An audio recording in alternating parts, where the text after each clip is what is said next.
The following is a conversation with Vitalik Buterin, co-creator of and author of the white paper that launched Ethereum and Ether, which is a cryptocurrency that is currently the second largest digital currency after Bitcoin.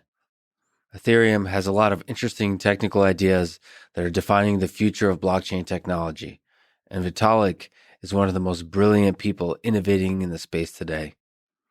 Unlike Satoshi Nakamoto, the unknown person or group that created Bitcoin, Vitalik is very well known and at a young age is thrust into the limelight as one of the main faces of the technology that may redefine the nature of money and all forms of digital transactions in the 21st century.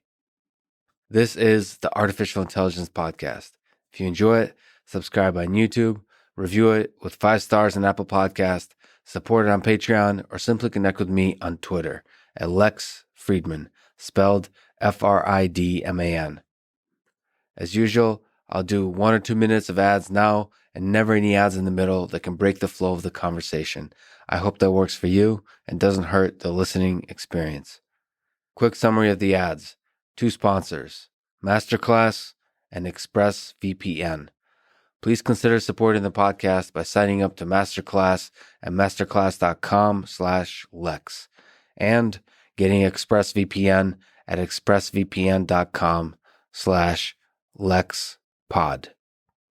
This show is sponsored by Masterclass. Sign up at masterclass.com/Lex to get a discount and to support this podcast. When I first heard about Masterclass, I honestly thought it was too good to be true. For $180 a year, you get an all-access pass to watch courses from experts at the top of their field. To list some of my favorites, Chris Hadfield on space exploration, Neil deGrasse Tyson on scientific thinking and communication, Will Wright, the creator of SimCity and Sims on game design. I love that game. Jane Goodall on conservation, Carlos Santana, one of my favorite guitarists, on guitar, Gary Kasparov on chess. Obviously, I'm Russian. I love Gary. Daniel Negreanu on poker, one of my favorite poker players. Also, Phil Ivey gives a course as well, and many, many more. Chris Hadfield explaining how rockets work and the experience of being launched into space alone is worth the money. By way of advice, for me, the key is not to be overwhelmed by the abundance of choice. Pick 3 courses you want to complete. Watch each all the way through from start to finish. It's not that long, but it's an experience that will stick with you for a long time, I promise. It's easily worth the money. You can watch it on basically any device. Once again, sign up at masterclass.com/Lex to get a discount and to support this podcast. This show is sponsored by ExpressVPN.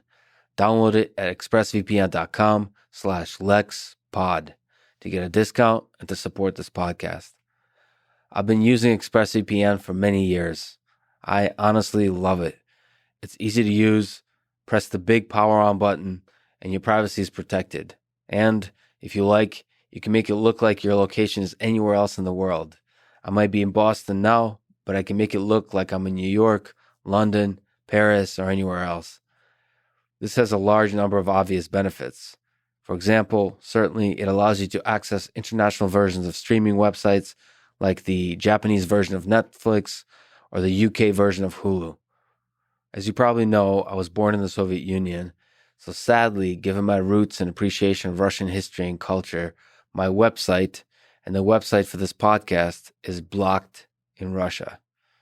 So this is another example of where you can use ExpressVPN to access sites like the podcast that are not accessible in your country.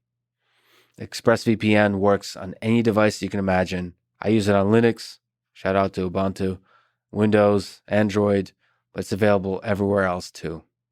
Once again, download it at expressvpn.com/LexPod to get a discount and to support this podcast.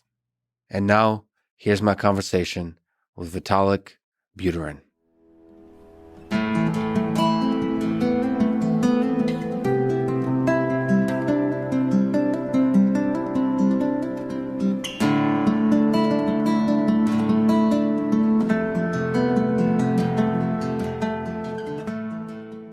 So before we talk about the fundamental ideas behind Ethereum and cryptocurrency, perhaps it'd be nice to talk about the origin story of Bitcoin and the mystery of Satoshi Nakamoto.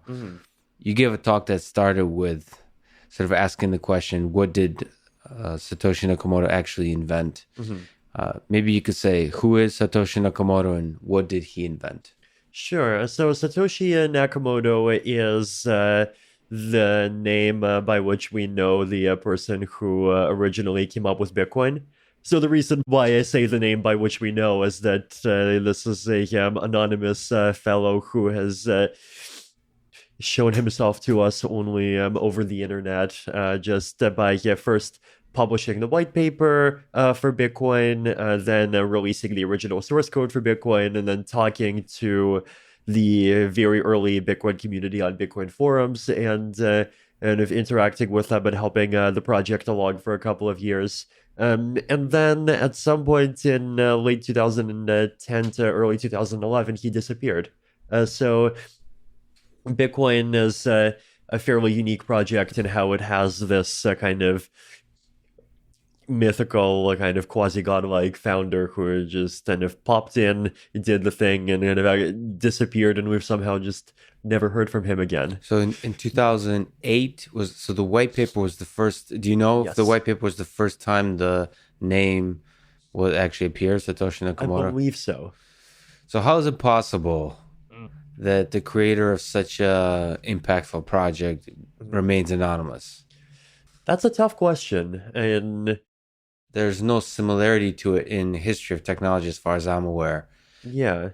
So one possibility is that it's Hal Finney, because Hal Finney was kind of also active in the Bitcoin community, and as Hal Finney in those two beginning years, and Hal. Who is Hal Finney? Maybe he is one of the people in the end of early cypherpunk community. He was so he's a computer scientist. Computer scientists, cryptographers, people interested in like technology, internet freedom, like those kinds of topics. Was it correct that I read that he seemed to have been involved in either the earliest or the first transaction of Bitcoin? Yes. The first transaction of Bitcoin was between Satoshi and Hal Finney.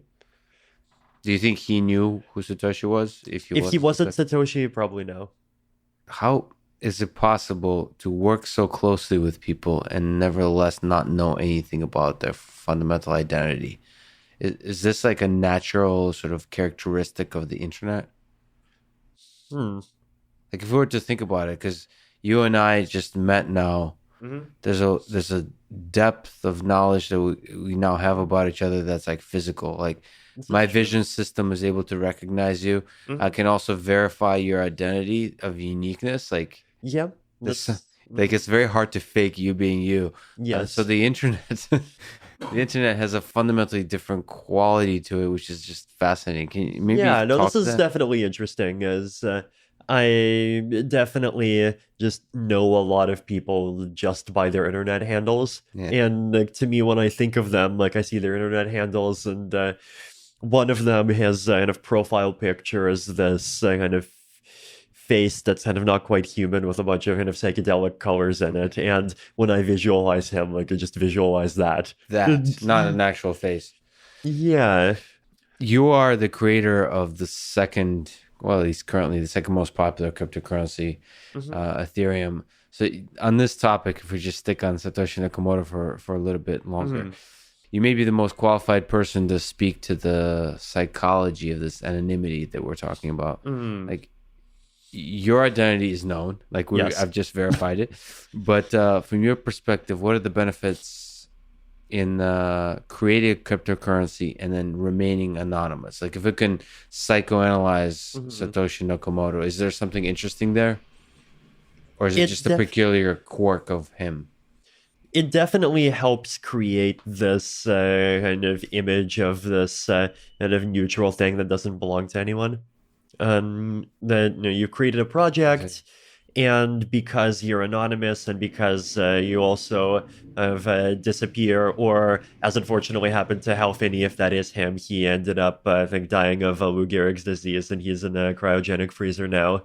But like, if you pop in and you create it and you're gone, and all that's remaining of that whole process is the thing itself, then like no one can go and try to and if interpret any of your other behavior and try to understand like, oh, this person wrote this thing in some essay at age 16 where he expressed particular opinions about democracy, and so because of that this project is a statement that's trying to do this specific thing.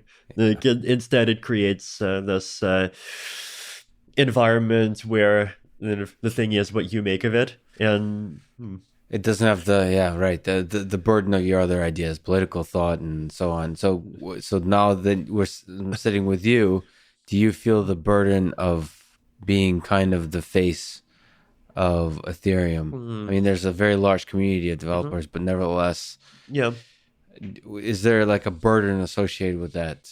there definitely is. This is definitely a big reason why I've been trying to kind of push for the Ethereum ecosystem to become more decentralized in many ways. Just encouraging a lot of kind of core Ethereum work to happen outside of the Ethereum Foundation, and of expanding the number of people that are making different kinds of decisions, having kind of multiple software implementations instead of one, and all of these things. Like, there's a lot of things that I've tried to do to and remove myself as a single point of failure, because that is something that a lot of people criticize me for.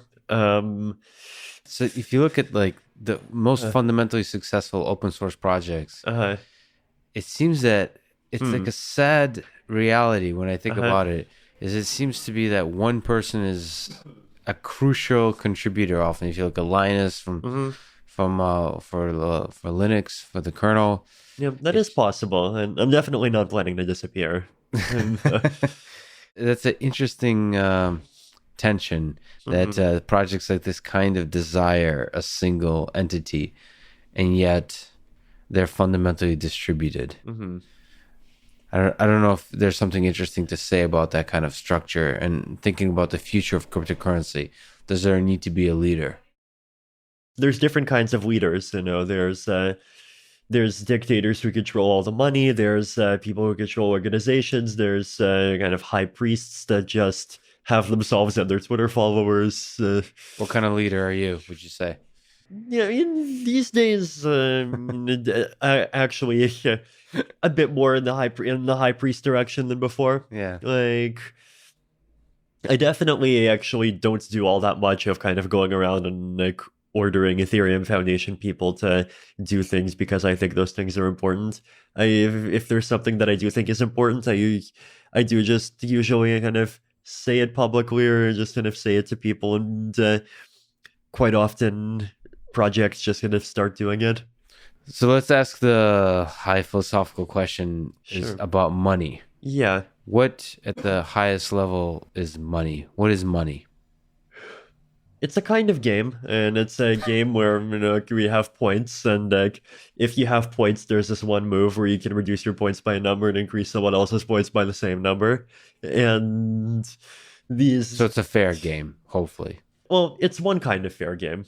Like, for example, you can have other kinds of fair games. Like, you're going to have a game where if I give someone a point and you give someone a point, then instead of that person getting 2 points, that person gets 4 points, and that's also fair. But money is easy to kind of set up, and it serves a lot of useful functions, and so it kind of just survives in society as a meme for thousands of years. It's useful for the storage of wealth. It's useful for the exchange of value. And it's also useful for denominating future payments. A unit of account. A unit of account. So what, if you look at the history of money in human civilization, if you're a student of history, like how has its role or just the mechanisms of money changed over time in your view? Even if we just look at the 20th century or before, and then leading up to cryptocurrencies. Is that something you think about?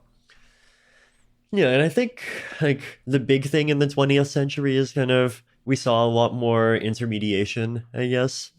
Like, I mean, the first part is kind of the move from adding more of different kinds of banking, and then we saw the move from kind of dollars being backed by gold to dollars being backed by gold that's only redeemable by certain people to dollars not being backed by anything, to an system where you have a bunch of free floating currencies, and then people like getting kind of bank accounts, and then those things becoming electronic, people getting accounts with payment processors that have bank accounts. So what do you make of that? That's such a fascinating philosophical idea that money might not be backed by anything. What is that like fascinating to you, that money can exist without being backed by something physical? It definitely is. Like, what do you make of that? Like, how is that possible? Is that stable? If you look at the future of human civilization, is it possible to have money at the large scale, at such a hugely productive and rich societies, be able to operate successfully without money being backed by anything physical? I feel like the interesting thing about the 21st century especially is that a lot of the important, valuable things are not backed by anything. Like, if you look at like tech companies, for example, like something like Twitter, yes. Right? Like, you could theoretically imagine that if all of the employees wanted to, they could kind of come together, they would quit and, start working on Twitter 2.0. And then the value of and just kind of build the exact same product, or possibly build a better product, and then just kind of continue on from there. And the original Twitter would kind of just not have people left anymore, right? Like, right. There is theoretically kind of code and like IP that's owned by the company, but in reality, like, good programmers could probably rewrite all that stuff in 3 months. So the reason why the thing has value is just kind of network effects and coordination problems, right? Like, these employees in reality aren't going to switch all at once, and also the users aren't all going to switch at once, because it's just difficult for them to switch at once. And so there's these kind of metastable and of equilibria in interactions between thousands and millions of people that are just actually quite sticky, even though if you try to kind of assume that everyone's a perfectly rational and kind of perfectly slippery spherical cow, they don't seem to exist at all. That stickiness, do you have a sense, a grasp of the sort of the fundamental dynamic, like the physics of that stickiness? It seems to work, but and I think some of the cryptocurrency ideas kind of rely on it working. Yeah, it's it's the sort of thing that's definitely been economically modeled a lot. Like, one the kind of analogy of something similar that you often see in textbooks as like, what is a government? Like, if, for example, like 80% of people in a country just like tomorrow suddenly had the idea that like the laws that are currently the laws in the government that currently is the government are just people, and some other thing is the government, and they just kind of start acting like it, then that would kind of become the new reality. And then the question is, well, what happens if kind of between 0 and 80 people or and 80% of people start believing that? And like, what is the thing you see is that if there is one of these kind of switches happening, this kind of revolution, then if you're the first person to join, then like you probably don't have the incentive to do that. But then if you're the 55th percentile person to join, then suddenly it becomes quite safe too. And so it definitely is the sort of thing that you can kind of try to analyze and understand mathematically. But one of the kind of results is that the sort of like when the switch happens definitely can be chaotic sometimes. Yeah, but still, like, to me, the idea that the network effects, the fact that human beings at a scale of like millions, billions can share, even the idea of currency, like all agree. That's just I know economics can model it. I'm a skeptic on economic It's like so my favorite sort of field, maybe recreationally, psychology, is trying to Yeah. understand human behavior. Hmm. And I think sometimes people just kind of pretend that they can have a grasp on human behavior, even though it's such a messy space that all the models that psychology or economics, those different perspectives on human behavior can Hmm. have are difficult. It's difficult to know how much that's wishful thinking and how much it is actually getting to the core of understanding human behavior. Hmm. But on that idea, what do you think is the role of money in human motivation? So, do you think money, from an economics perspective, from a psychology perspective, is core to like human desires? Money is definitely very far from the only motivator. It is a big motivator, and it's one of the closest things you have to a universal motivator. Think because ultimately, in like almost any person in the world, if you ask them to do something, like they'll be more inclined to do it if you also offer them money, right? And that's like there's definitely many cases where people will do things other than things that maximize how much money they have, and that happens all the time. But like, though a lot of those other things are kind of but much more specific to and of who that person is and of what their situation is, the relationship between the motive and the action, and these other things. What do you think is the interplay of the other motivator from like Nietzsche Hmm. perspective is power? Hmm. Do you think money equals power? Do you think those are conflicting ideas? Do you think, I mean, that's the Hmm. one of the ideas that decentralized currency, decentralized applications are looking Hmm. at is who holds the power. Yeah. Money is definitely a kind of power. And there's definitely people who want money because it gives them power. And then even if money doesn't seem to kind of explicitly be about money, a lot of things that people spend money on are ultimately about kind of social status of some kind.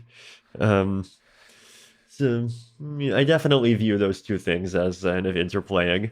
And then there's also money as just a way of like measuring how successful you are, like as a scoreboard, right? So this kind of gets back to the game. I mean, like if you have $4 billion, then the main benefit you get from going up, well, one of the big benefits you get from going up to $6 billion is that now instead of being below the guy who has five, you're above the guy who has five.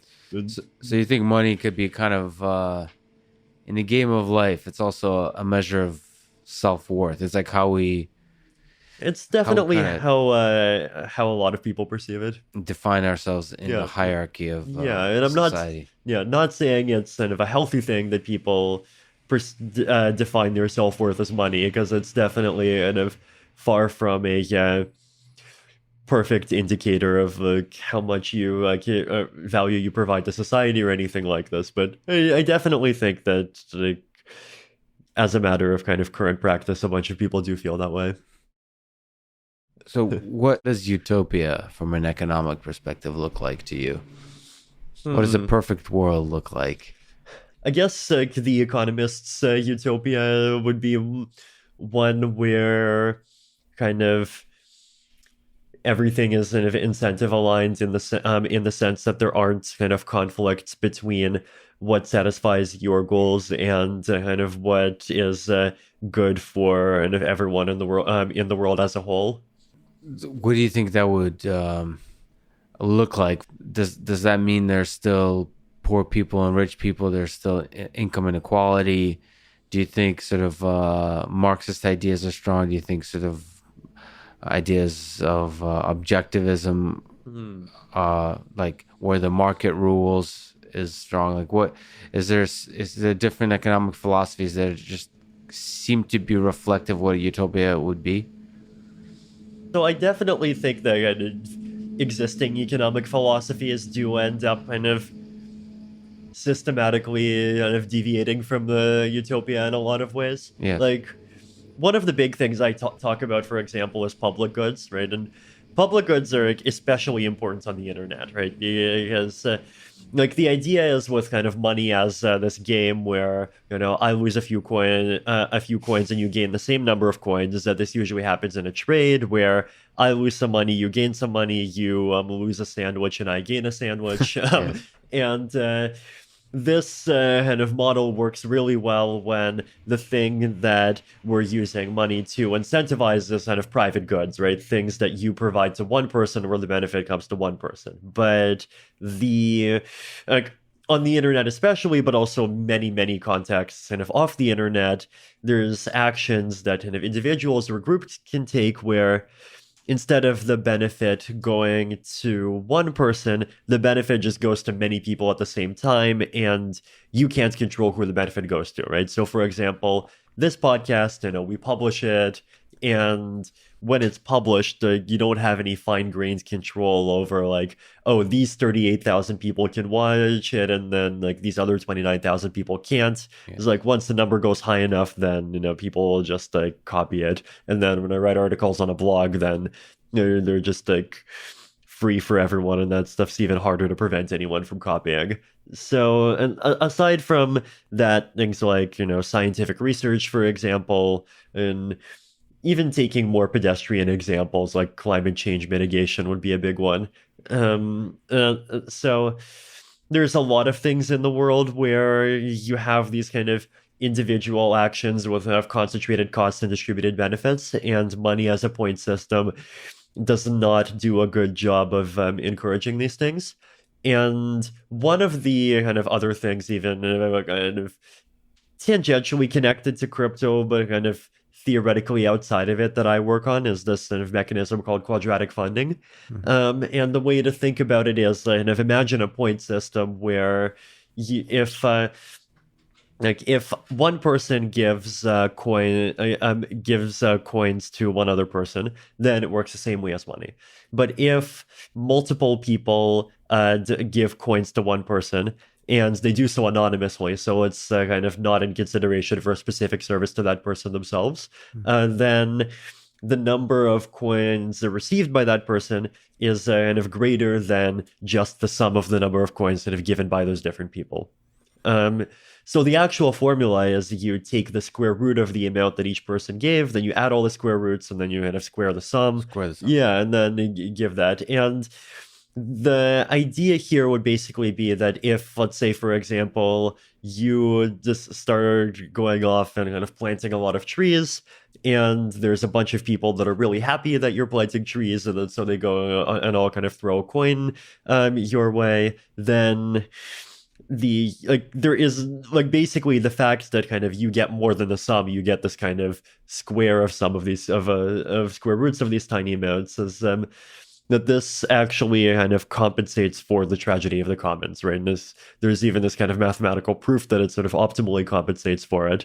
What is the tragedy of the commons? This is just this idea that, like, if there is this situation where there's some public good that lots of people benefit from, then no individual person wants to contribute to it, because if they contribute, they only get a small part of the benefit from their contribution, but they pay the full cost of their contribution.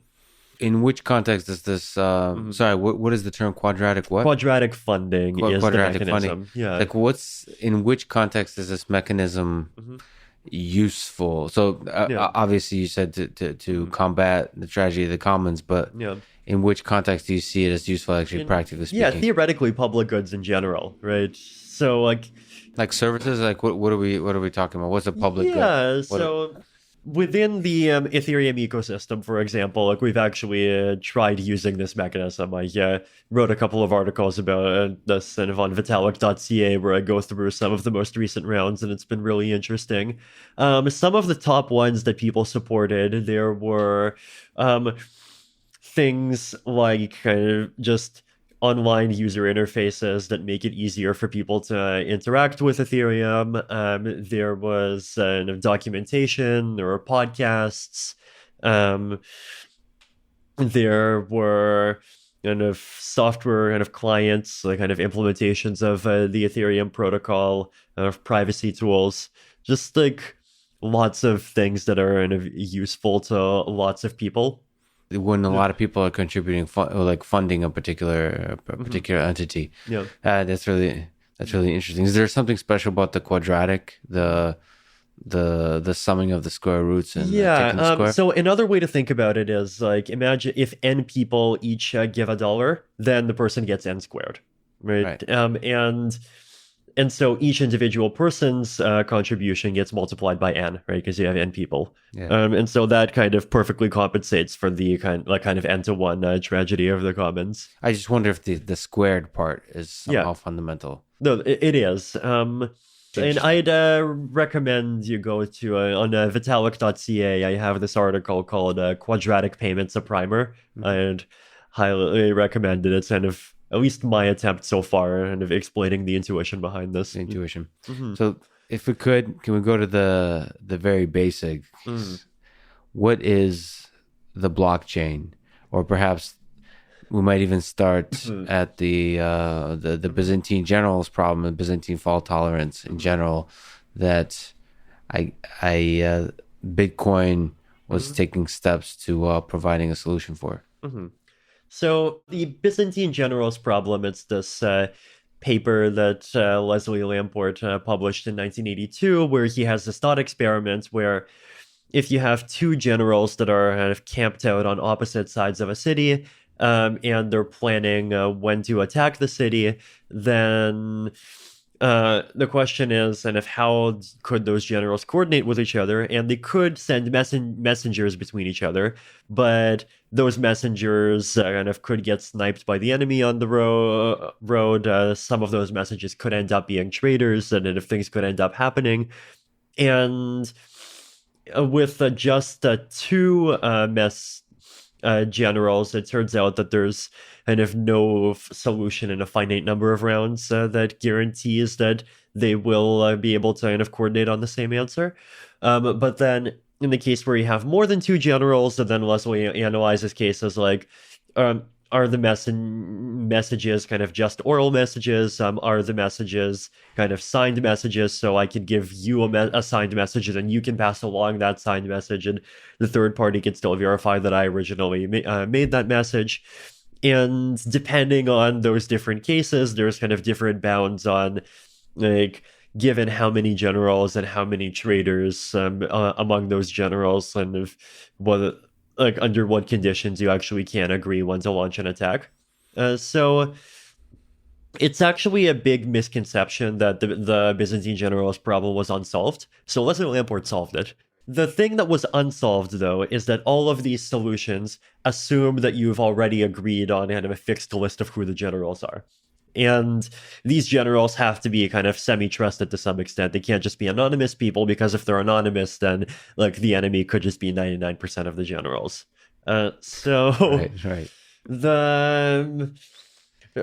In the 1980s and the 1990s, kind of the general use case for distributed system stuff was more kind of enterprisey stuff, where you could kind of assume that you know who the nodes are that are running these kind of computer networks. So if you want to have some kind of decentralized computer network that pretends to be a single computer and that you can kind of do kind of operations on, then it's made out of these kind of 15 specific computers, and we know kind of who and where they are. And so we have a good reason to believe that, say, at least 11 of them would be fine. And it could also be within a single system, almost exactly. like almost a network of devices, sensors, so on, like in airplanes. And I think like flight systems in general still use these kinds of ideas. Yep. So that's the 80s. That's the 80s and 90s. Now, the cypherpunks had a different use case in mind, which is that they wanted to create a fully decentralized global permissionless currency.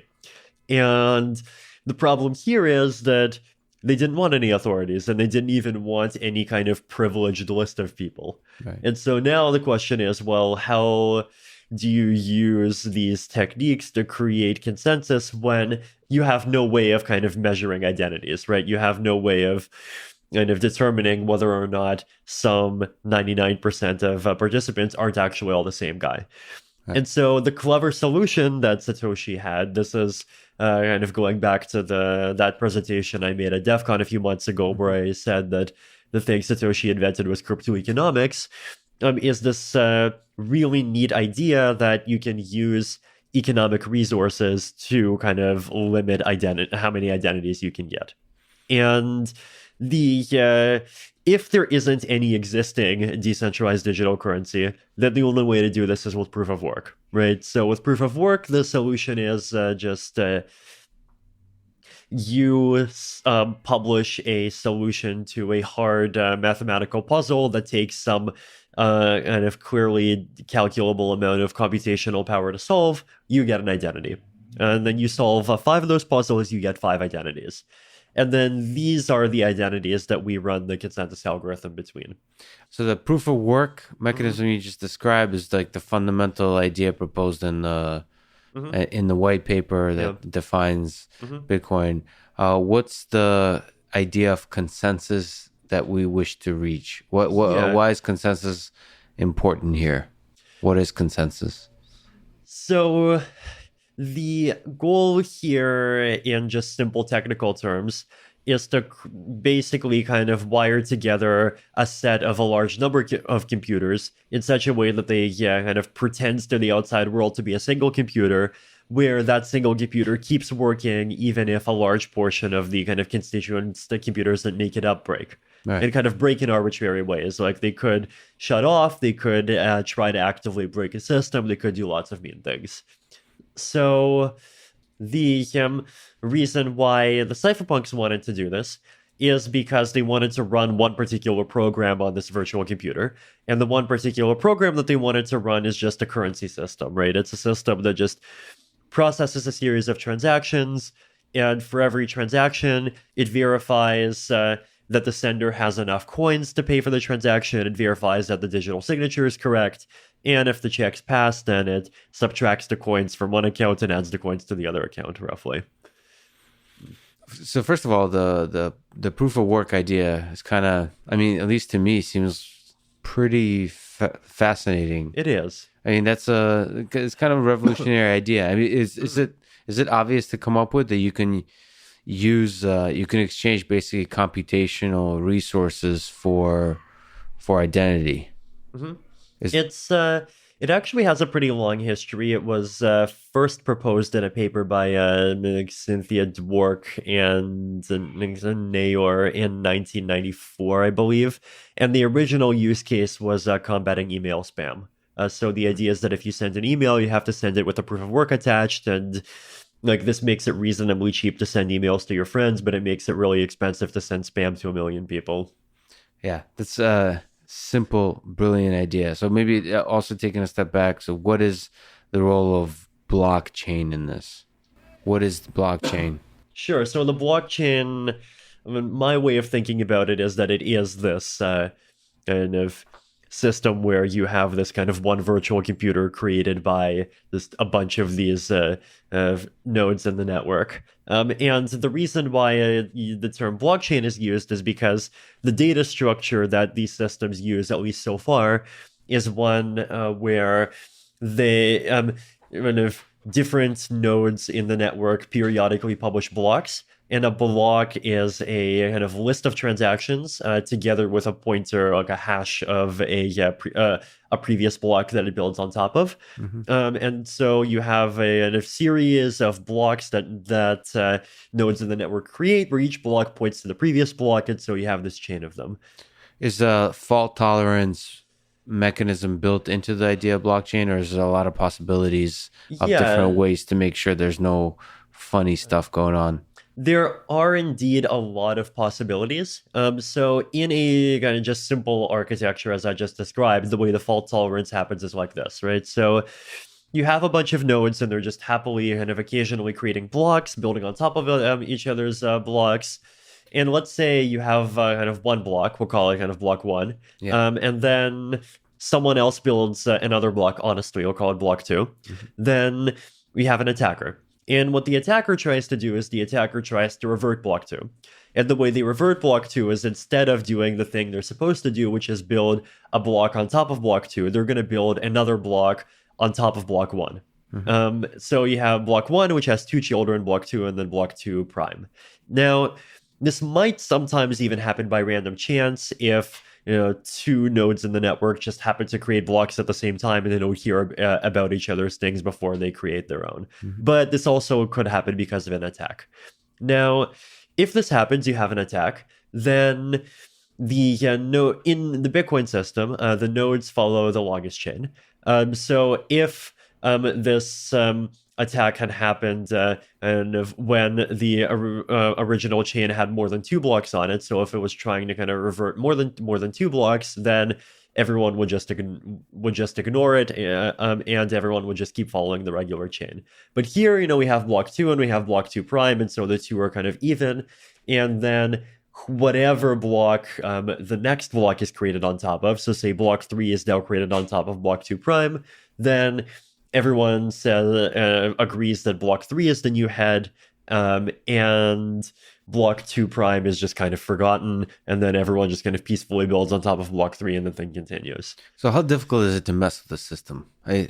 So how, like, if we look at the general problem, like what fraction of people who participate in the system have to be bad players in order to mess with it truly? Like, is there a good number? There is.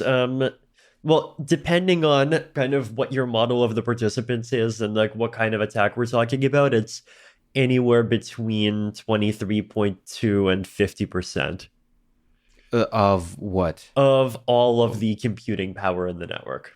Sorry, so 22 and 23 between 23.2 and 50%. And 50% can be compromised. So like once your portion of the total computing power in the network goes above the 23.2 level, then there's kind of things that you can potentially do, and as your percentage of the network kind of keeps going up, then your ability to do mean things kind of goes higher, and then if you have above 50%, then you can just break everything. So how hard is it to achieve that level? Like, it seems that so far, historically speaking, it's been exceptionally difficult. So this is a challenging question. So the economic cost of acquiring that level of stuff from scratch is fairly high. I think it's somewhere in the low billions of dollars. And when you say that stuff, you mean computational resources? Yeah, so specifically specialized hardware and of ASICs that people use to solve these puzzles, to do the mining these days. Small tangent. So obviously I work a lot in deep learning with GPUs and ASICs for that application. And I tangentially kind of hear that so many of these, sometimes NVIDIA GPUs are sold out because of this other application. Like, if you can comment, I don't know if you're familiar or interested in the space, what kind of ASICs, what kind of hardware is generally used these days to do the actual computation for the proof of work? Sure. So in the case Bitcoin and Ethereum are a bit different. So in the case of Bitcoin, there is an algorithm called SHA-256. It's just a hash function. And so the puzzle is just coming up with a number where the hash of the number is below some threshold. And so because the hashes are designed to be random, you just have to keep on trying different numbers until one works. And the ASICs are just like specialized circuits that contain circuits for evaluating this hash over and over again, and you have kind of like millions or billions of these hash evaluators and just stacked on top of each other inside of a box, and you just keep on running the box 24/7. And the ASICs, there's literally specialized hardware designed for this. Yes. Oh, we live in an amazing world. Another tangent, and I'll come back to the basics, but does quantum computing throw a wrench into any of this? Very good question. So quantum computers have two main kind of families of algorithms that are relevant to cryptography. One is Shor's algorithm, and Shor's algorithm is one that kind of completely breaks the hardness of some specific kinds of mathematical problems. So the one that you've probably heard of is it makes it very easy to factor numbers. So figure out kind of what prime factors are that you need to multiply together to get some number, even if that number is extremely big. Shor's algorithm can also be used to break elliptic curve cryptography. It can break like any kind of hidden order groups. It breaks a lot of kind of cryptographic nice things that we're used to. But the good news is that for every kind of major use of things that Shor's algorithm breaks, we already know of quantum proof alternatives. Right. Now, we don't use these quantum proof alternatives yet because in many cases they're 5 to 10 times less efficient, but crypto industry in general kind of knows that this is coming eventually, and it's kind of ready to take the hit and switch to that stuff when we have to. The second algorithm that is relevant to cryptography is Grover's algorithm, and Grover's algorithm might even be kind of more familiar to AI people. It's basically usually described as solving search problems. But the idea here is that if you have a problem of the form, find a number that satisfies some property, then if with a classical computer you need to try kind of n times before you find a number, then with a quantum computer you only need to do square root of n computations. Mm-hmm.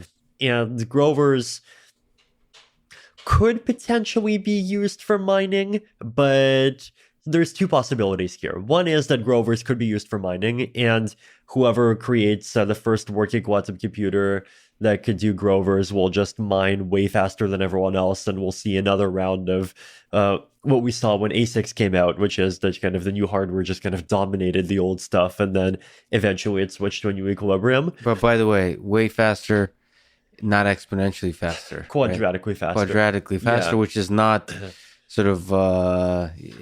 it's not game-changing, I would say. It's like ASICs, like you said, it would be... Exactly. Yeah, so it would not necessarily break proof of work as a thing. That's right, yeah. Now, the other kind of possible world, right, is that quantum computers have a lot of overhead. There's a lot of complexity involved in maintaining quantum states, and there's also...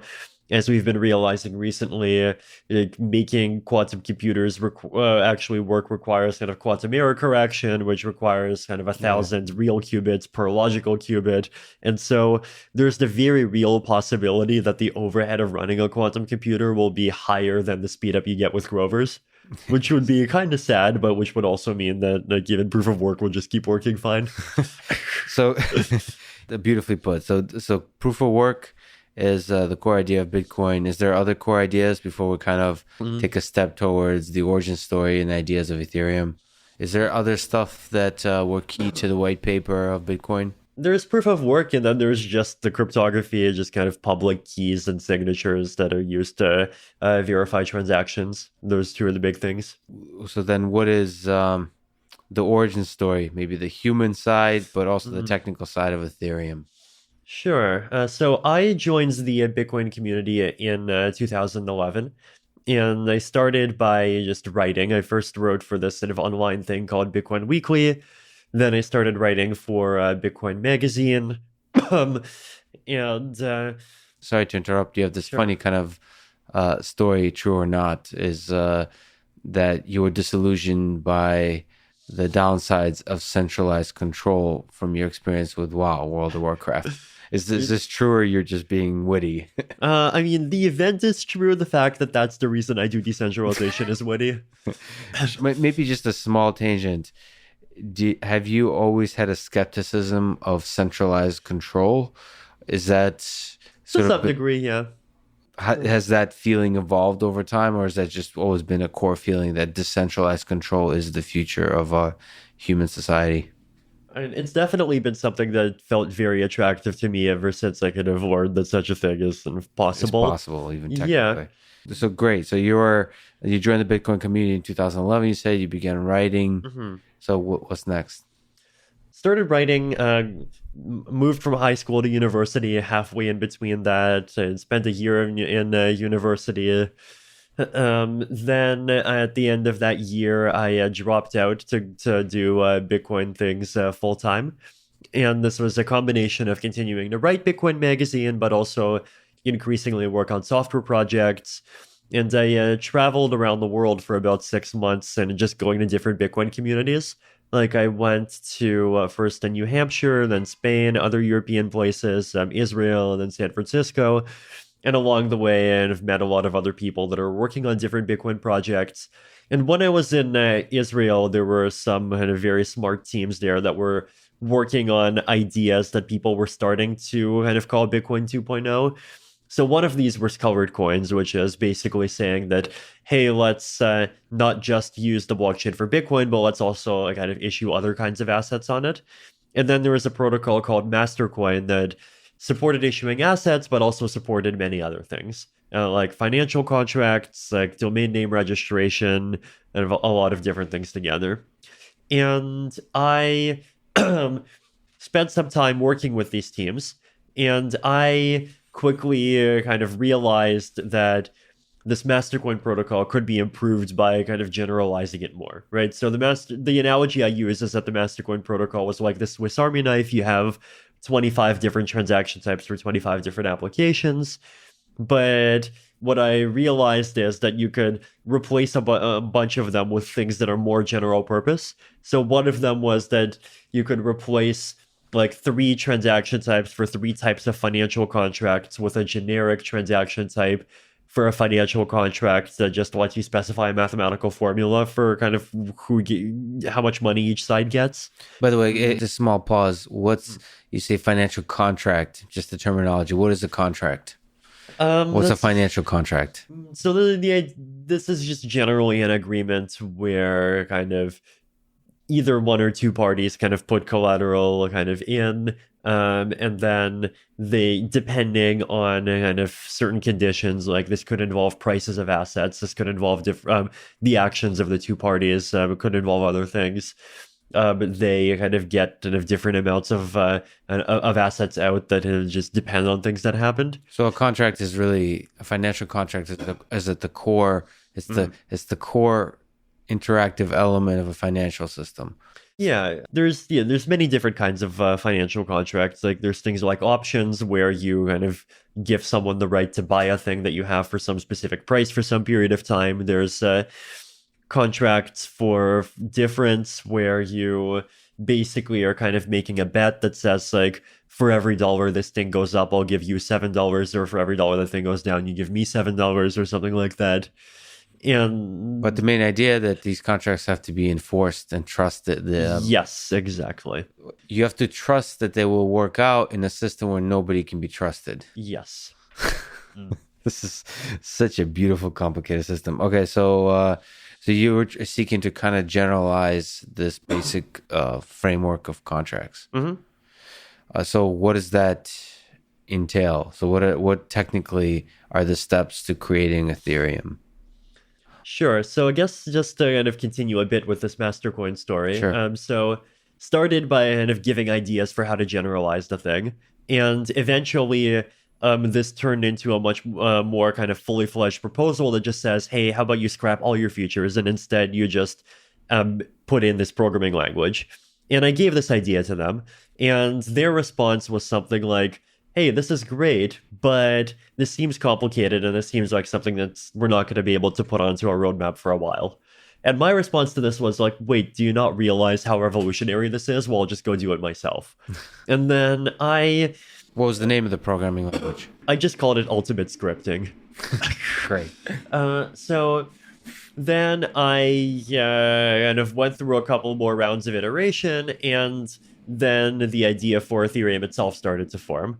And the idea here is that you just have a blockchain where the core unit of the thing is what we call contracts. It's these kind of accounts that can hold assets and that have their own internal memory, but that are controlled by a piece of code.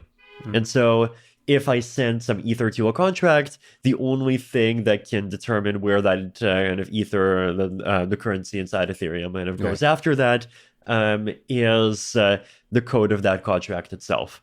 And so basically kind of sending assets to computer programs becomes this kind of paradigm for creating these kind of self-executing agreements. Self-executing. It's so cool that code is sort of part of this contract. Mm-hmm.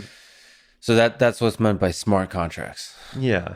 So how hard was it to build this kind of thing? Harder than expected.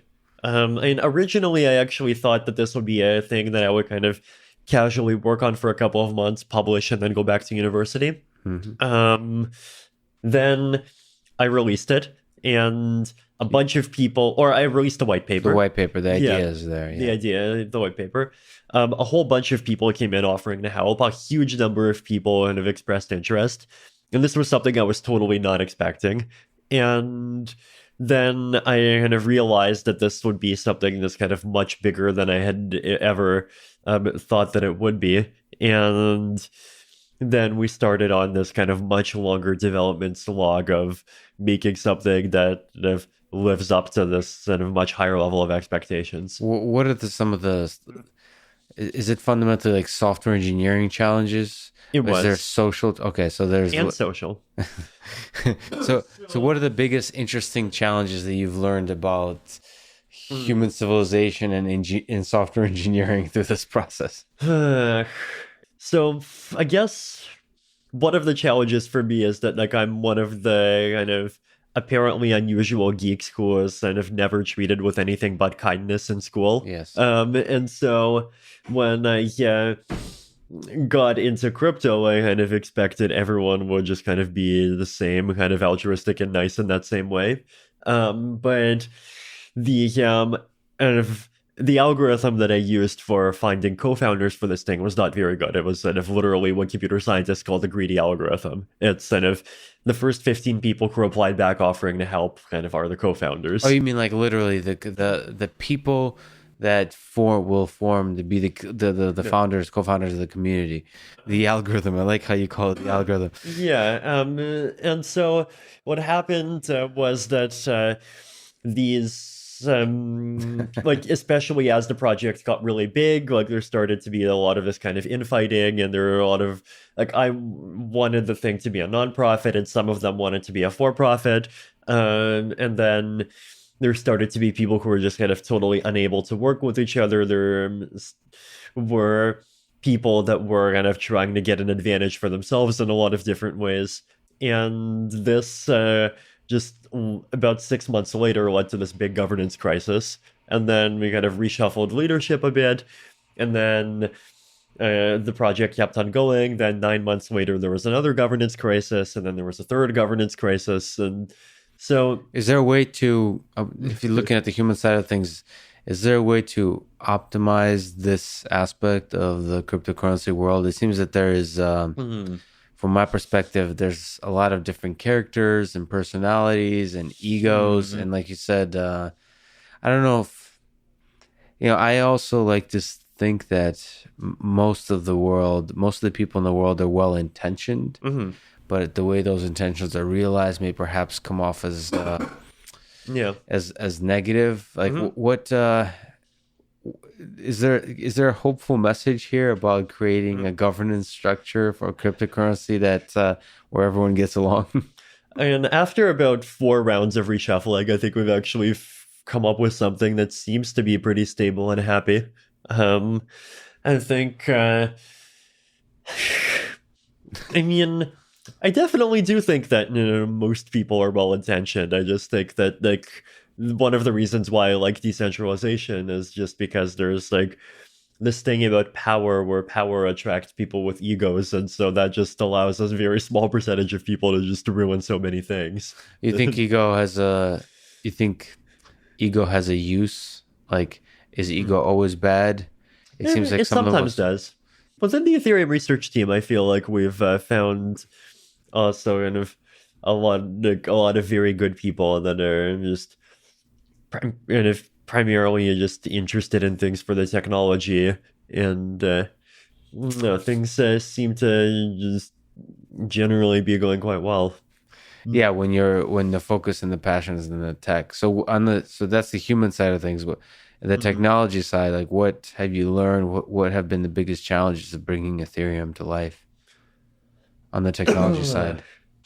So I think first of all, just there's like the first law of software development, which is that when someone gives you a timetable, switch the unit of time to the next largest unit of time and add 1. Yes. And like we basically fell victim to that. So instead of taking like 3 months, it ended up taking like 20 months to launch the thing. And that was just, I think, underestimating the sheer technical complexity of the thing. There were research challenges, like, so for example, one of the things that we've been saying from the start that we would do, one is a switch from a proof of work to a proof of stake, where proof of stake is this alternative consensus mechanism where instead of having to waste a lot of computing power on solving these mathematical puzzles that don't mean anything. You kind of prove that you have access to coins inside of the system, and this kind of gives you some level of participation in the consensus. Can you maybe elaborate on that a little bit? I understand the idea of proof of work. I know that a lot of people say that the idea of proof of stake is really appealing. Can you maybe linger on it longer, explain what it is? Sure. So basically the idea is like, if I kind of lock up 100 coins, then I turn that into a kind of quote virtual miner, and the system itself kind of automatically and randomly assigns that in a virtual miner the right to create blocks at particular intervals. And then if someone else has 200 coins and they unlock those 200 coins, then they get a kind of twice as big virtual miner. They'll be able to create blocks twice as often. Right? So it tries to kind of do similar things to proof of work, except instead of the thing kind of rate limiting your participation being your ability to crank out solutions to kind of hash challenges, the thing that rate limits your participation is kind of how much coins you're kind of locking into this mechanism. Okay, so interesting. So that limited participation doesn't require you to run a lot of compute. Does that mean that the richer you are, so rich people are more like their identity is more right, and this stable, verifiable, or whatever the right terminology is. Right, and this is definitely a common critique. I think my usual answer to this is that like proof of work is even more of that kind of system. Yes, exactly. I didn't mean it in that statement as a criticism. I think you're exactly right. That's equivalent. The proof of work is the same kind of thing, but in the proof of work, you have to also use physical resources. Yes, and burn computers and burn trees and all of that stuff. Is there a way to mess with the system of the proof of stake?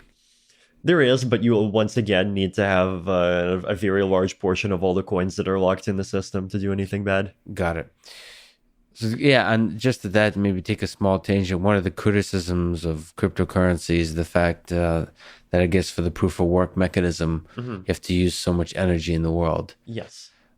Is one of the motivations of proof of stake is to move away from this? Definitely. Like, what's your sense of the? Maybe I'm just underinformed. Is there like legitimately environmental impact from this?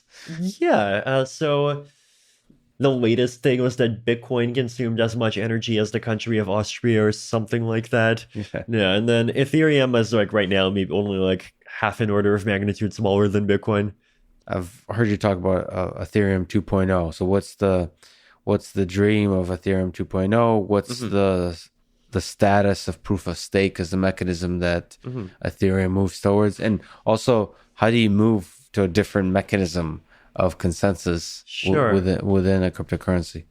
So Ethereum 2.0 is a collection of major upgrades that we've wanted to do to Ethereum for quite some time. The two big ones, one is proof of stake, and the other is what we call sharding. Sharding solves another problem with blockchains, which is scalability. And what sharding does is it basically says, instead of every participant in the network having to personally download and verify every transaction, every participant in the network only downloads and verifies a small portion of transactions. And then you kind of randomly distribute who gets how much work. And because of how the distribution is random, it still has the property that you need a large portion of the entire network to corrupt what's going on inside of any shard. But the system is still kind of very redundant and very secure. That's brilliant. How hard is that to implement, and how hard is proof of stake to implement? Like on the technical level, software level. Proof of stake and sharding are both challenging. I'd say sharding is a bit more challenging. The reason is that proof of stake is kind of just a change to how the consensus layer works. Sharding does both that, but it's also a change to the networking layer. The reason is that sharding is kind of pointless if at the networking layer you still do what you do today, which is you kind of gossip everything, which means that if someone publishes something, every other node in the client hears it from on the networking layer. And so instead we have to have kind of subnetworks and the ability to quickly switch between subnetworks and have those subnetworks talk to each other. And this is all doable, but it's a more complex architecture, and it's definitely the sort of thing that has not yet been done in cryptocurrency. So most of the networking layer in cryptocurrency is you're shouting, you're like broadcasting Yes. messages, and this is more like ad hoc networks. Like You're shouting within smaller groups. smaller group, but you have like a bunch of subnet like Exactly. and you have to switch between. Oh man, I'd love to see the. So it's a beautiful idea. So from a graph theoretic perspective, but just the software of that, like who's responsible? Is the Ethereum project, like the people involved, would they be implementing? Like what's the actual? This is like legit software engineering. How does that work? How do people collaborate, build that kind of project? Is this like almost like, is there a software engineering lead? Is there, is it a legit, almost like large scale open source project? There is, yeah. So we have someone named Danny Ryan on our team who's just been brilliant and great all around. And he is a kind of de facto kind of development coordinator, I guess. It's like you have to invent job titles for this stuff, right? Yes. The reason is that we also have this unique kind of organizational structure where the Ethereum Foundation itself kind of does research in-house, but then the actual implementation is done by independent teams that are separate companies, and they're located all around the world in like fun places like Australia. And so you kind of just need a bunch of kind of almost nonstop cat herding to just keep getting these people to kind of talk to each other and kind of implement the spec, make sure that everyone agrees on kind of what's going on and kind of how to interpret different things. So how far into the future are we from these two mechanisms in Ethereum 2.0? Like what's your sense of the timeline, keeping in mind the previous comment you made about the sort of general curse of software projects? So Ethereum 2.0 is split into 3 phases. So phase 0 just creates a proof of stake network, and it's actually separate from kind of the proof of work network at the beginning, just to kind of give it time to grow and improve itself. Do people get to choose? Sorry to interrupt. Do people get to choose? I guess Yes, they get to choose to move over if they want to. Then phase 1 adds sharding, but it only adds sharding of kind of data storage and not sharding of computation. And then after that, there is kind of the merger phase, which is where the kind of the accounts, kind of smart contracts, like all of the kind of activity on the existing ETH1 system just kind of gets cut and pasted into ETH2, and then the proof of work chain gets forgotten, and then all the things that were living there before just kind of continue living inside of the proof of stake system. So for timelines, phase 0 has been kind of almost fully implemented, and now it's just a matter of a whole bunch of security auditing and testing. My own experience is that right now it feels like we're at about a phase comparable to when we were doing the original Ethereum launch, when we were maybe about 4 months away from launch. But that's just a hunch. Then that's just a hunch, yeah. So how, it took like over a decade for people to move from Python 2 to Python 3. How do you see the move from like this phase 0 for different consensus mechanism? Do you see there being a drastic phase shift in people just kind of jumping to this better mechanism? So in phase 0, I don't expect too many people to do much, because in phase 0 and phase 1, the new chain kind of deliberately doesn't have too much functionality turned on. Right. It's there just like if you want to be a proof of stake validator, you can get things started. If you want to store data for other blockchain applications, you can get started. But existing applications will largely keep living on ETH1. And then when the merger happens, then the merger is a operation that happens all at once. So that's kind of one of the benefits of a consensus system, that like on the one hand you have to coordinate the upgrade, but on the other hand the upgrade can be coordinated. So what's Casper FFG, by the way? Casper FFG is the consensus algorithm that we are using for the proof of stake. Is there something interesting specific about Casper FFG, like some beautiful aspect of it that's there is. worth So mentioning? Casper FFG combines together kind of two different schools of consensus algorithm design. So the general two different schools of this design are, right? One is kind of 50% fault tolerant, but dependent on network synchrony. So 50% fault tolerant, but it can tolerate up to 50% of faults, but not more. But it depends on an assumption that all of the nodes can talk to each other within some kind of limited period of time. Like if I send a message, you'll receive it within a few seconds. And the second school is 33% fault tolerant, but safe under asynchrony, which means that like if we agree on something, then that thing is finalized, and even if the network goes horribly wonky the second after that thing is finalized, there's no way to revert that thing. And that's fascinating how you would make that happen. It's definitely quite clever. I'd recommend the Casper FFG paper. If you just search like archive, as in like ARXIV and Casper FFG, that's right an archive. there. The paper's an archive. Yeah. Who are the authors? Myself and Virgil Griffith. That's awesome. I take a small tangent.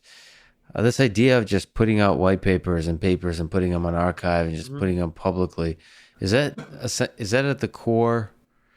Is that a necessary component of cryptocurrency? Is that the tradition started with Satoshi Nakamoto? What do you make of it? Like, what do you make of the future of that kind of sharing of ideas? I guess so, yeah. And it's definitely something that's kind of mandatory for crypto, because like crypto is all about making systems where you don't have to trust the operators to trust that the thing works. And so if anything behind how a system works is closed sourced, then that kind of kills the point. And so there is the kind of a sense in which the fundamental properties of the category of the thing we're trying to build just kind of forces openness. But also openness just has proven to be a really great way to collaborate. And then there's actually been a lot of kind of innovation and academic collaboration that's just kind of happened ad hoc in the crypto space the last few years. So like, for example, we have this forum called ETH Research. That's like ETHRESEAR and then .ch. And there we publish kind of just ideas in a form that's kind of half formal. Like it's halfway in between, like it's a kind of a text write-up, and you can have math in it, but it's often kind of much shorter than a paper. And it turns out that the great majority of new ideas, like they're just kind of fairly small nuggets that you can explain in like 5 to 10 lines, and they don't really need the whole formality of a paper, right? Exactly. They don't require the kind of like 10 pages of a filler, and so introduction, conclusion is not needed.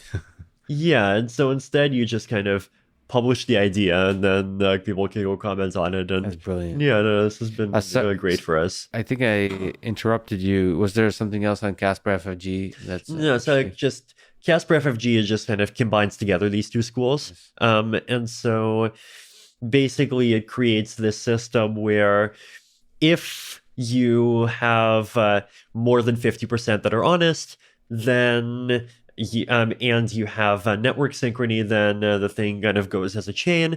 But then if network synchrony fails, then kind of the last few blocks in the chain might kind of get replaced. But anything that was finalized by this kind of more asynchronous process gets can't be reverted. And so you essentially get a kind of best of both worlds between those two models. Okay, so I know what I'm doing tonight. I'm going to be reading the Casper FFG paper.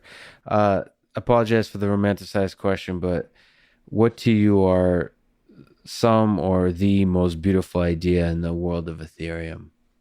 Just something surprising, something beautiful, something powerful. Yeah, I mean, I think the fact that money can just emerge out of a database if enough people believe in it, I think is definitely one of those things that's up there.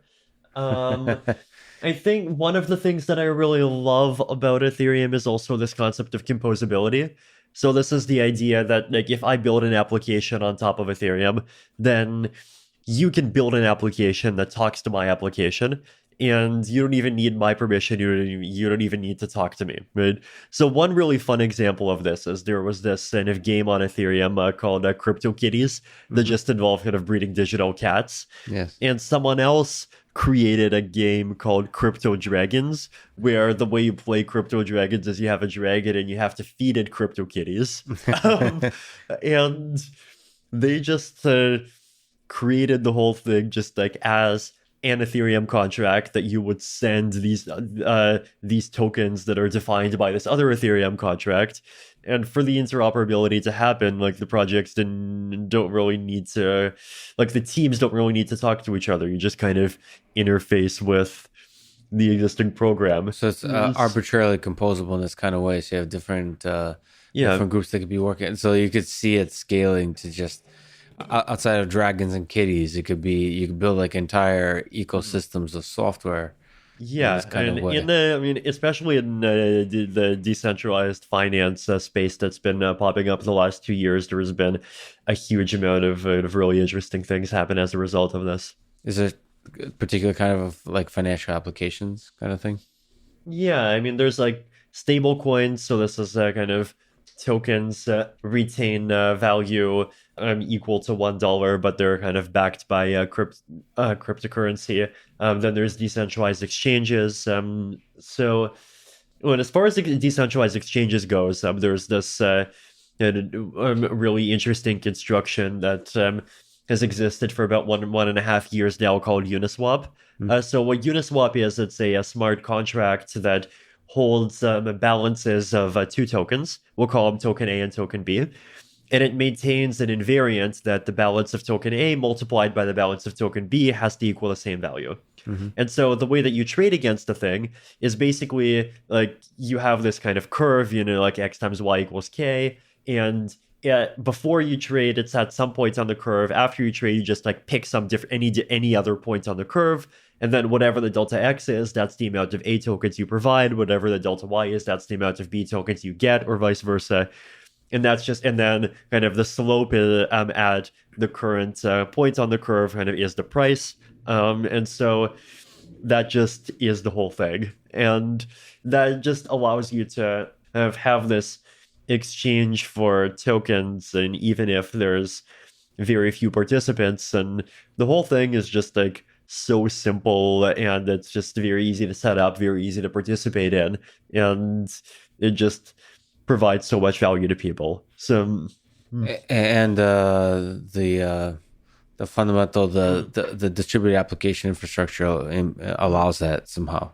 Yes. So this is a smart contract, meaning this is all a computer program that's just running on Ethereum. Smart contracts too are just fascinating. They are.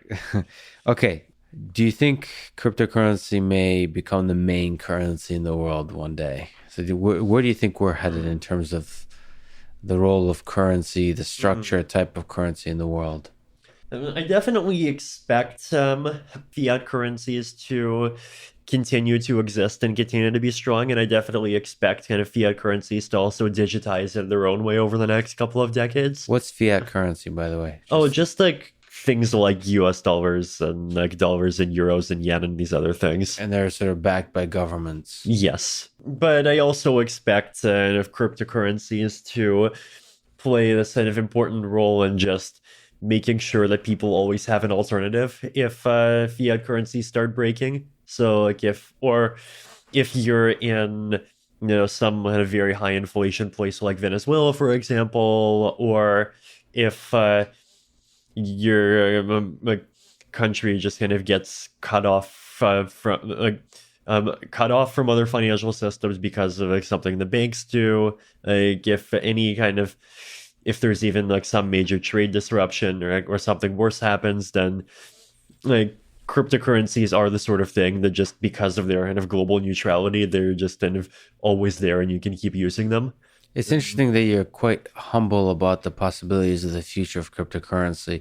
You don't think there's a possible future where it becomes the main set of currency? Because it feels like fiat. It feels like the centralized control by governments of currency is limiting somehow. Maybe in my naive utopian view of the world. I mean, it's definitely very possible. I mean, I think like for cryptocurrencies being the main form of value to kind of work well, like you do need to have some much more price stability than they have today. And I mean, there are now stable coins, and there are kind of cryptocurrencies that try to be more stable than existing things like Bitcoin and Ether. But I mean, that just is, I to me, the kind of the main challenge. Do you think that's a characteristic of just being the early days? It's such a young concept. 10 years is nothing in the history of money. Yeah, and I think it's a combination of two things, right? One is it's still early days, but the other is a kind of more durable any kind of economic problem, which is that like demand for currency is volatile, right? Because of like recessions, booms, changes to technology, lots of things, and if people's demand for how much currency they want to hold changes. And if you have a currency that has a fixed supply, then the change in demand has to be entirely expressed as a change in value of the currency. And so what that means is that kind of the volatility of demand becomes entirely translated into volatility in kind of prices of things denominated in that currency. But if you have a currency where instead the supply can change, and so the supply can kind of go up when there's more demand, then you have the supply kind of absorbing more of that volatility, and so the price of the currency would absorb less of the volatility. On that topic, so Bitcoin does have a limited supply, a specific fixed supply. Yes. What's the idea? And Ethereum doesn't, but can you clarify? Just in the comment you just made, is Ethereum qualify to the kind of currency that you're talking about and being flexible in the supply? And it's a bit more flexible, but kind of the thing that you would really want is something that's kind of specifically flexible in response to how valuable the currency is. And I'd recommend you to look at stable coins as well. So like things like DAI, for example. It's like How you spell that? DAI. And what's stable coins? Is it a type of cryptocurrency? It is a type of cryptocurrency. It's a type of cryptocurrency that's issued by a smart contract, one of these Ethereum computer programs, that where the smart contract holds a bunch of ether, and then it basically like that people deposit, and then it issues DAI, and the reason why people deposit is because they want to kind of go high leverage on their ether, and so it kind of pairs these two sets of users, one that wants stability and one that kind of wants extra risk, together with each other, and it basically creates or gives one set of participants a guarantee that they'll be that they have this asset that can be later converted back into ether, but like specifically at kind of the $1 rate. And it has some kind of stabilizing network effects. It has this. Yeah, it has many kinds of stabilizing mechanisms in it. That's fascinating. Okay, this world is awesome technically. Just from a scientific perspective, it's an awesome world that I often don't see from an outsider's perspective. What I often see is kind of maybe hype and a little bit, if I may say so, like charlatanism. And you don't often see, at least from my outsider's perspective, the beautiful science of it and the engineering of it. Maybe is there a comment you can make of who to follow, how to learn about this world without being interrupted by the charlatans and the hype people in this space? I think you do need to just know the specific kind of just people to follow. Like there's all the kind of the cryptographers and the researchers, and there's just like even just the Ethereum research crew, like myself, like Dankrad, Danny, Justin, and of the other people and then of the academic cryptographers, and I came like before this today I was at Stanford, and Stanford has the Center for Blockchain Research, and of Dan Bonnet, that's kind of really famous and great cryptographer, was running it, and there's a lot of other people there, and there's people working on like zero knowledge proofs, for example, and Zuko from Zcash is kind of one other person that I kind of respect. So I think if you follow the technical And just people, crawl along that. yeah, you just kind start of with the Ethereum group and then look at the academics, Debonnet, and so on, and then just cautiously expand the network of people you follow. Yeah, exactly. And like, if someone seems too self-promotional, then just remove them. Is there books that are? So there's these white papers, and we just discussed about ideas being condensed into really small parts. Is there books that are emerging that are kind of good introductory material for crypto? For historical ones, and there's like Nathaniel Popper's Digital Gold, which is just about the history of Bitcoin. There's like one, and then Matthew Lysing announced that there's one about the history of Ethereum. For technical ones, and there's Andreas Antonopoulos' Mastering Ethereum. Great. So let me ask you sort of, sorry, to pull back to the idea of governments and decentralized currency. There's a tension between decentralization of currency and the power of nations, the power of governments. What's your sense about that tension? Is there some rule for regulation of currency? Is there is the government the enemy of digital currency, of distributed currency, or can they be like cautious friends? I mean, I think like the one thing that people forget is that it's clearly not entirely an enemy, because I think if there hadn't been so much government regulation on kind of centralized issuing centralized digital currencies, then we'd be seeing things, people like Google and Facebook and Twitter just kind of issuing them left and right. And then if that was the case, then decentralized currencies would still appeal to some people, but they definitely would appeal to less people than today. So even in that sense, I think it's clearly been kind of more of a just kind of set the stage for the kind of the existence as of the sector in some ways, but also, and I think some of both. There's definitely things that governments kind of can do, in some cases have done, to hurt the spread of and of growth of blockchains. There's things that they've done to help, and they've in some cases definitely done a good job of kind of going after fraudulent projects, and of going after some of the projects that have some of the kind of craziest and most misleading marketing. There's also the possibility that governments will end up using blockchains for a lot of different things. Governments, they do a lot more than just regulating, right? There's also they have the kind of identity records, and they have kind of property registries, even just their own currency is secure, lots of different kind of things that they're operating, and there's even blockchain applications in a lot of those.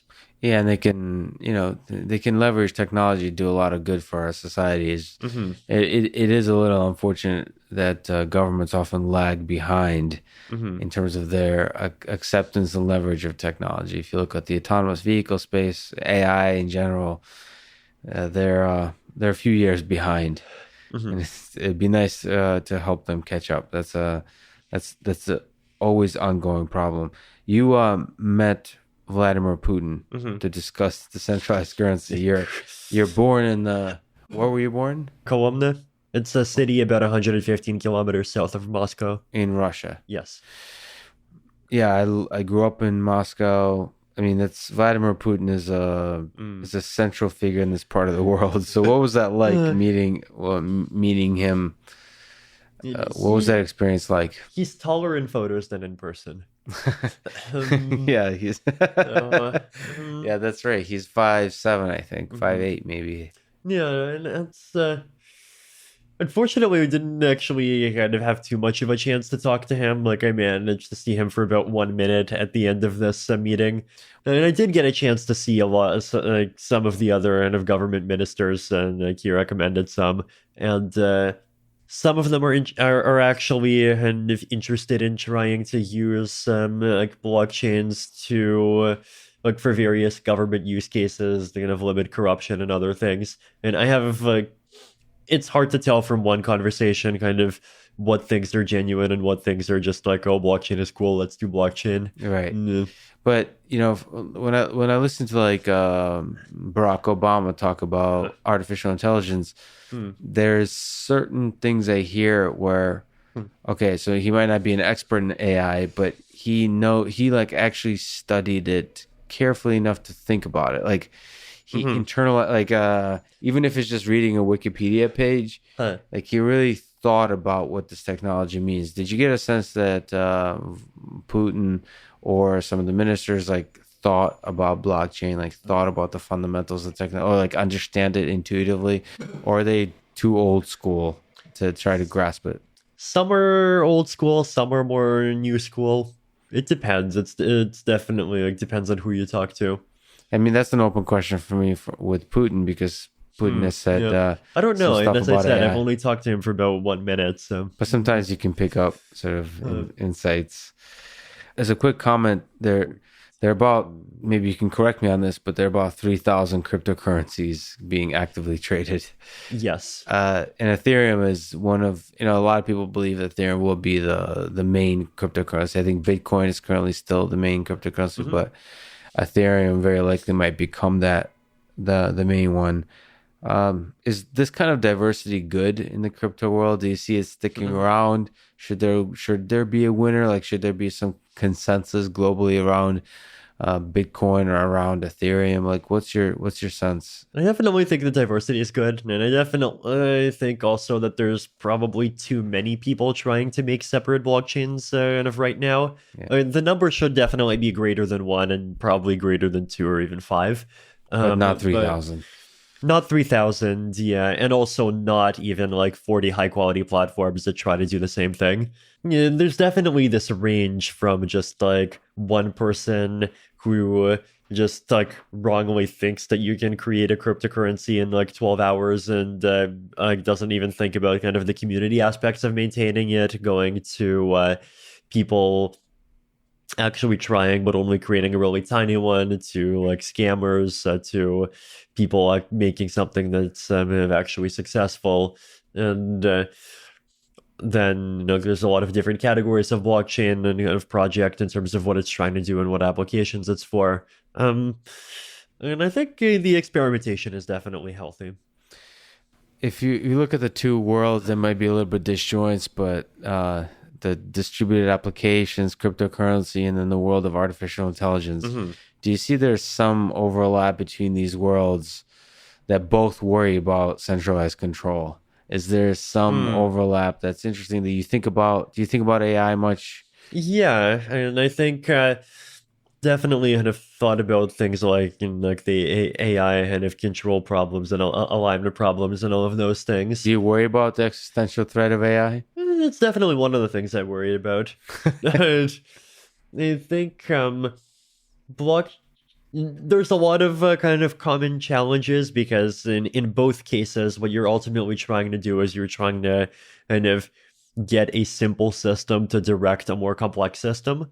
Like in the case of these strong AIs, the idea would be that the simple system is people and the complex system is, well, whatever thing the people end up kind of unleashing on the universe that'll hopefully be a great thing. And in the case of blockchains, kind of the simple thing is the algorithm, which is a piece of static and fully open source code, and the more complex thing is just all of the different possible kind of human actors and of the strategies that they might end up used to participate in the network. Do you think about your own mortality, like what you hope to accomplish in your life? I definitely think about ending my own mortality. So that's, if I gave you the option to live forever, would you? Depends a lot on what the fine print is. But I mean, if it's one of those things where I'm going to be kind of like floating through empty space for 10 to the 75 years, then no. If it's forever worth of kind of having, a fulfilling life with kind of meaningful, like with friends to spend the time with kind of meaningful challenges to explore and kind of interesting things to be working on, then I think absolutely. That's beautifully put. Live forever, but you'd have to check the fine print. I think there's no better way to end it. Vitalik, thank you so much for talking to us. So exciting to follow your work from a distance. And thank you for creating a revolutionary idea and sticking with it and building it out and doing some incredible engineering work. And thanks for talking today. Yeah, thank you. Thanks for listening to this conversation with Vitalik Buterin. And thank you to our sponsors, ExpressVPN and Masterclass. Please consider supporting the podcast by signing up to Masterclass at masterclass.com/Lex and getting ExpressVPN at expressvpn.com/LexPod. If you enjoy this podcast, subscribe on YouTube, review it with 5 stars on Apple Podcast, support it on Patreon, or simply connect with me on Twitter at Lex Friedman. And now, let me leave you with some words from Vitalik Buterin. The thing that I often ask startups on top of Ethereum is, can you please tell me why using Ethereum blockchain is better than using Excel? And if they can come up with a good answer, that's when you know you got something really interesting. Thank you for listening and hope to see you next time.